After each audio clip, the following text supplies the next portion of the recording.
Second part में हम लोग बात करेंगे कि हाँ साइटेशन और बिब्लियोग्राफी को लेकर हमें क्या सावधानी बरतनी चाहिए रिसर्च प्रपोजल को लेकर, और उसके कौन से स्टाइल हैं, कौन से स्टाइल इम्पोर्टेंट है रिसर्च जब आप कोई रिसर्च पेपर लिखते हैं चाहे रिसर्च प्रपोजल बनाते हैं, तो उस पर बात करेंगे। और हम बात करेंगे कि जो आप जैसे आप रिसर्च प्रपोजल बनाते हैं तो उसको आपको मटेरियल की ज़रूरत होता है कि रिसर्च मटेरियल कहाँ से सर्च किया जाए, कहाँ से फाइंडिंग किया जाए, तो उस पर हम लोग बात करेंगे। तो विकास, साइटेशन की बात की जाए तो मैं दर्शकों को बताना चाहूँगी कि साइटेशन हमारे एकेडमिक वर्क में इसलिए ज़रूरी होते हैं क्योंकि जब भी हम किसी दूसरे स्कॉलर का काम अपने एकेडमिक वर्क में इंक्लूड करते हैं तो ये ज़रूरी होता है कि हम उनको ड्यू क्रेडिट दें। अगर हम क्रेडिट्स नहीं दे रहे हैं तो इसका मतलब हम उनके काम को सिर्फ स्टील करके अपने एकेडमिक वर्क में, तो वो प्लेजरिज्म कहलाता है। तो प्लेजरिज्म से बचने के लिए प्रॉपर साइटेशन करना बहुत ज़रूरी है। साइटेशन के अलग अलग तरीके होते हैं। जब आप साइटेशन कब ज़रूरी होता है, जब हम किसी के वर्क को एज अ कोट इस्तेमाल कर रहे हैं या फिर पैराफ्रेज करके इस्तेमाल कर रहे हैं या फिर समरी फॉर्म में किसी आर्ग्यूमेंट को लिख रहे हैं, तो इन सभी प्रोसेस में आपको साइटेशन ज़रूरी होता है ताकि आप स्कॉलर को ड्यू क्रेडिट दें।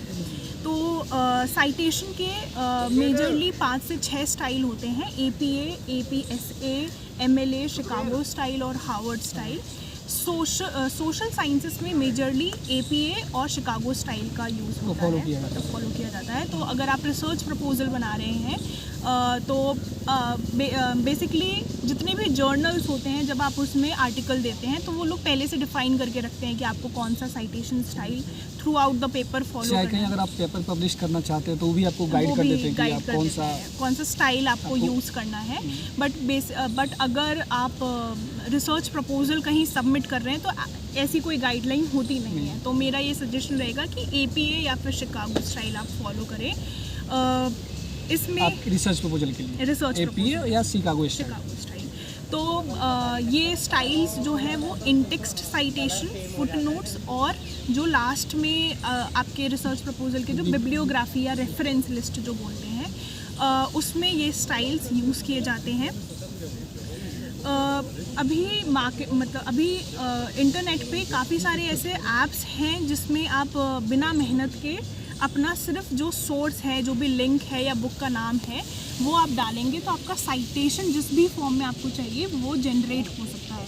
तो ऐसे कौन से ऐप्स हैं मैं वो लिस्ट आउट कर देती हूँ ताकि आपको बहुत ही आसानी से आप अपना साइटेशन और पॉसिबल होगा तो मैं लिंक में उसको डाल दूँगा।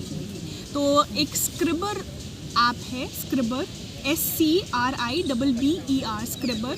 दूसरा गूगल डॉक या MS वर्ड में भी साइड में साइटेशन का ऑप्शन आता है। अगर आप उसको क्लिक करेंगे तो अपना जो भी लिंक है या जो भी वर्क है नाम बस डालेंगे तो उसमें साइटेशन अपने आप होकर आ जाती है। तो दूसरा गूगल डॉक या MS वर्ड। तीसरा, जहाँ से भी आप अपने आर्टिकल्स डाउनलोड कर रहे हैं, JSTOR है, सेज है, टेलर एंड फ्रांसिस है, जितने भी ये जर्नल्स वाले जो प्लेटफॉर्म्स हैं जहाँ पे मेनली आर्टिकल पब्लिश हुआ है वहाँ पे भी साइटेशन का ऑप्शन होता है, साइट दिस आर्टिकल। तो साइट दिस आर्टिकल पे आप अगर क्लिक करेंगे तो 3 से 4 फॉर्मेट्स वहाँ पे भी रहते हैं। तो आपका मतलब आप रिसर्च मटेरियल जहाँ से डाउनलोड किए हैं तो वहीं ऑप्शन दिया रहता है, तो वहाँ से आप डायरेक्ट डाउनलोड किए हैं या फिर जहाँ पे ओरिजिनली वो वर्क पब्लिश हुआ है, जो भी आर्टिकल है आपका, मेनली आर्टिकल्स के। तो इन चीज़ों के ज़रिए आप अपना जो साइटेशन है वो बहुत अच्छा कर सकते हैं। वहीं बात की जाए कि मतलब हर स्कॉलर जो अर्ली स्कॉलर्स होते हैं उनको ये दिक्कत का सामना करना पड़ता है कि उनको सही से रिसर्च मटेरियल नहीं मिल रहा है या रिसोर्सेज नहीं मिल रहे। तो आज की डेट में ऑनलाइन और ऑफलाइन दोनों ही ऐसे हमारे पास सोर्सेज हैं जिनके ज़रिए हम रिसर्च मटेरियल ले सकते हैं। ऑफलाइन सबसे बेहतर है लाइब्रेरी। आप लाइब्रेरी जाइए, आप किताबें ढूंढिए। अगर आपको कोई किताब नहीं पता है बाय नेम तो सेक्शंस होते हैं लाइब्रेरी में। आप पॉलिटिकल थ्योरी के सेक्शंस में जाइए, आप इंडियन पॉलिटिक्स के सेक्शन में जाइए और बस किताबें उठाइए, उसका फ्रंट पेज देखिए, उसके इंडेक्स देखिए, उसका जो बैक में जिस्ट होता है, इससे भी काफ़ी हेल्प मिलती है अपने रिसर्च आइडिया से रिलेटेड किताबें ढूंढने में। ऑनलाइन रिसोर्सेज की बात की जाए तो सबसे बेहतर रिसर्च के लिए जो सोर्स है वो है गूगल स्कॉलर। आप गूगल स्कॉलर पर जाइए, जो भी आपके रिसर्च से रिलेटेड सेंट्रल टर्म्स है उसको गूगल स्कॉलर पे सर्च करिए, तो आपको बहुत सारे आर्टिकल्स और बुक्स दोनों ही मिल जाएंगे। एक मैं गूगल स्कॉलर पर आपसे क्वेश्चन पूछना चाहूँगा, गूगल स्कॉलर में क्या लॉगिन करना पड़ता है, उसका क्या प्रोसेस है? मतलब गूगल स्कॉलर का जो मतलब नए रिसर्चर है उनके लिए थोड़ा सा। सिंपली गूगल पर जाके गूगल स्कॉलर टाइप करिए, गूगल स्कॉलर का पेज खुलेगा, आप उसमें अपने टर्म्स डालिए और सर्च करिए। लॉगिन आईडी आप बना सकते हैं अगर आपको अपनी जो जितने भी सर्च हिस्ट्री है उसका हिस्ट्री को मेंटेन रखना है। दूसरा, जितने भी अर्ली स्कॉलर्स होते हैं उनको नए नए वर्क्स का अगर नोटिफिकेशन चाहिए कि जो भी नया काम आपके फील्ड में हो रहा है, तो आप अपनी एक आईडी बनाकर उसमें नोटिफिकेशन ऑन कर सकते हैं। नोटिफिकेशन आपको आ जाएगा? नोटिफिकेशन आ जाएगा। तो जैसे मेरा वर्क अगर जेंडर स्टडीज़, जेंडर से रिलेटेड है या डिजिटल लिटरेसी से रिलेटेड है, एम्पावरमेंट से रिलेटेड है, तो मैंने गूगल स्कॉलर पे आईडी बनाकर इन टर्म्स के लिए नोटिफिकेशंस ऑन कर रखी है। तो जो भी नया वर्क मेरी फील्ड में होता है तो वो मेरे पास आ जाता है जीमेल पर। दूसरा है बेसिकली अगर सिंपल आप एकदम स्क्रैच से स्टार्ट कर रहे हैं तो मेरा सजेशन रहेगा आप गूगल पर जाइए, अपने टर्म्स के साथ लिख दीजिए स्कॉलरली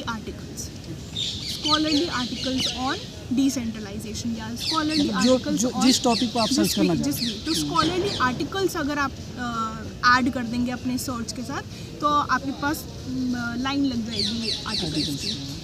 इसके बाद academia.edu एक प्लेटफॉर्म है जहाँ पे आप सर्च कर सकते हैं। रिसर्च गेट एक प्लेटफॉर्म है, रिसर्च गेट पे आपको काफ़ी सारे आर्टिकल्स ओपन एक्सेस में भी मिल जाएंगे। तो रिसर्च गेट उन बच्चों के लिए काफ़ी हेल्पफुल रहता है। रिसर्च गेट पर एक जो खासकर न्यू कॉमर्स रिसर्चर रहते हैं उनको बहुत प्रॉब्लम्स होता है कि जो आपके यूनिवर्सिटी सेंट्रल यूनिवर्सिटी है तो वहाँ थीसिस पब्लिश होता है या डिजर्टेशंस पब्लिश होता है, तो क्या आप कोई ऐसा साइट बता सकते हैं जहाँ उनको सिनॉप्सिस या जो थीसिस पब्लिश्ड हो गया है वहाँ उनको एक पता चल जाए कि हाँ, जैसे मान लीजिए आप जेंडर पर काम करना चाह रही हैं, तो कोई भी रिसर्चर चाहता है कि हाँ मुझे पता चल जाए कि जेंडर को अभी तक क्या काम हो चुका है, मैं क्या नया करना चाह रहा हूँ, तो उसको लेकर आप कुछ है?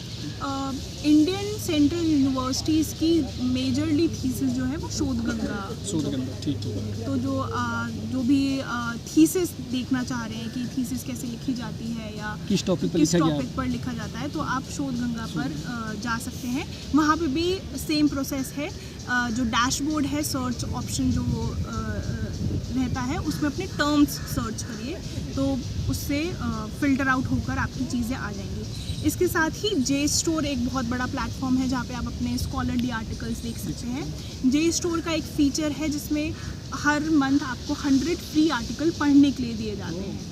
तो ये काफ़ी बच्चों को पता नहीं रहता और जे स्टोर का वो ऑप्शन देख के कि ये अवेलेबल नहीं है वो हताश हो जाते हैं, लेकिन आप ऑनलाइन रीड कर सकते हैं उन आर्टिकल्स को। तो जे स्टोर एक है, सेज है, टेलर एंड फ्रांसिस है और EPW, ये सारे जर्नल्स हैं जिनमें बहुत ही अच्छे आर्टिकल्स, स्कॉलरली आर्टिकल्स आते हैं। फॉर बुक्स मैं सजेस्ट करूँगी कि गूगल बुक्स पे काफ़ी बुक्स का मेजर मैटर अवेलेबल रहता है, इंडेक्स अवेलेबल रहता है। तो अगर बुक्स बहुत महंगी है या आप नहीं ले पा रहे हैं या लाइब्रेरी में नहीं मिल रहा है तो गूगल बुक्स एक बहुत ही अच्छा माध्यम है उस बुक्स के।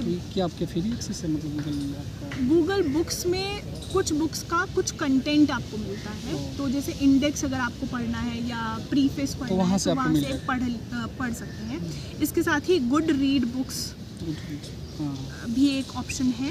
लिबजन और जी लाइब्रेरी जिस पर अभी थोड़ा केस। गुड रीड्स का एक अच्छी खासियत है कि वहाँ समरी या रिव्यू बुक का मिल जाता है, जो भी अच्छे बुक्स हैं, क्लासिक्स बुक्स हैं, तो कुछ अच्छे स्कॉलर ही जाकर उसको रिव्यू किए रहते हैं, तो उससे आपको एक मोटा एक आइडिया लग जाता है। वहाँ पे रिव्यू भी मिल जाएंगे और बाकी जो फेलो रीडर्स हैं उन्होंने अपने जो आइडियाज़ वहाँ पे शेयर किए हैं उस बुक के बारे में वो भी आपको मिल जाएगा। इसके साथ ही जो लिबजन और जी लाइब्रेरी है अभी उनका सर्वर में थोड़ा प्रॉब्लम चल रहा है क्योंकि केसेस चल रहे हैं, बट ये भी काफ़ी अच्छे न्यू स्कॉलर्स के लिए है कि आप वहाँ से बुक्स डाउनलोड कर सकते हैं। इसके साथ ही बेसिक अगर गूगल पे आपको कोई किताब सर्च करनी है उस पर उसका नाम डालिए और ऐड कर दीजिए PDF डाउनलोड। तो किसी भी बुक का PDF डाउनलोड अगर आप ऐड करके सर्च करेंगे तो अगर वो इंटरनेट पे अवेलेबल है PDF तो वो सेकंड या थर्ड सर्च। मतलब आपको कुछ समझ नहीं आ रहा है तो आपको जो बुक सर्च करना है उसको जाके गूगल पर डालिए और PDF लिख दीजिए। अगर फ्री एक्सेस होगा तो कहीं ना किसी साइट से आपको बुक मिल जाएगा। इसके साथ ही बहुत एक अच्छा तरीका होता है रिसर्च करने का कि जो भी 1 या 2 स्कॉलरली आर्टिकल्स आपको मिले हैं आपकी फील्ड से रिलेटेड उसकी रेफरेंस लिस्ट हो, या अगर आपने कोई थीसिस डाउनलोड की है या कोई बुक डाउनलोड की है उस एक पर्टिकुलर कॉन्सेप्ट से रिलेटेड फिर आपको और भी ज़्यादा रेफरेंसेस में मिल सकते हैं। तो ये एक ऑप्शन रहता है।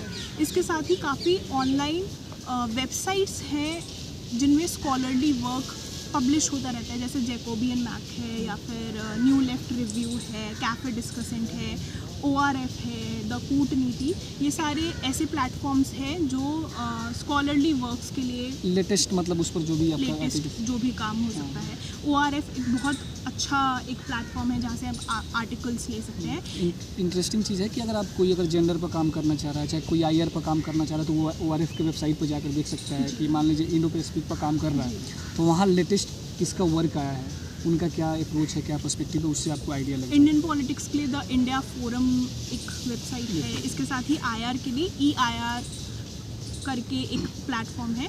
तो ये सारे प्लेटफॉर्म्स पर अगर आप रेगुलर विजिट करते रहेंगे तो आपको नया काम भी मिलता है। एक मैं बस अब हम लोग वीडियो को एंड करेंगे। एक चीज़ मैं थोड़ा सा क्लियरिटी चाहता हूँ आपसे कि जो हिंदी मीडियम और इंग्लिश मीडियम वाले हैं उनको क्या सावधानी बरतनी चाहिए साइटेशन को लेकर, थोड़ा सा। इंग्लिश मीडियम वालों के लिए जो भी मैंने ऐप्स बताए स्क्रिबर या गूगल वहाँ से काम चलेगा। वहाँ से आपको सिर्फ लिंक डालना है या DOI नंबर होता है या बुक का नाम होता है, वो डाल के ही आपको साइटेशन जो है वो आ जाती है लिस्ट। बट हिंदी मीडियम वाले स्टूडेंट्स के लिए ये परेशानी रहती है कि ऐसा कोई ऐप नहीं है या प्लेटफॉर्म नहीं है जहाँ पे सिर्फ लिंक डालकर हिंदी में साइटेशन आ जाए।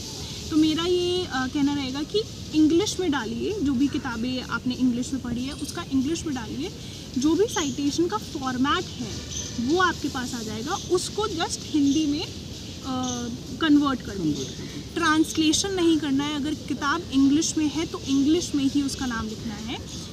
जैसे हमारे पास ये किताब है ईयर्स ऑफ इंडियन इकनॉमी, इसका ट्रांसलेशन नहीं होगा लेकिन years of Indian economy Hindi में ही आप एज इट इज़ साइटेशन में लिखेंगे। तो ये इस बात का ध्यान रखना है हिंदी मीडियम के। थैंक यू सो मच सुमन कि आपने टाइम लिया।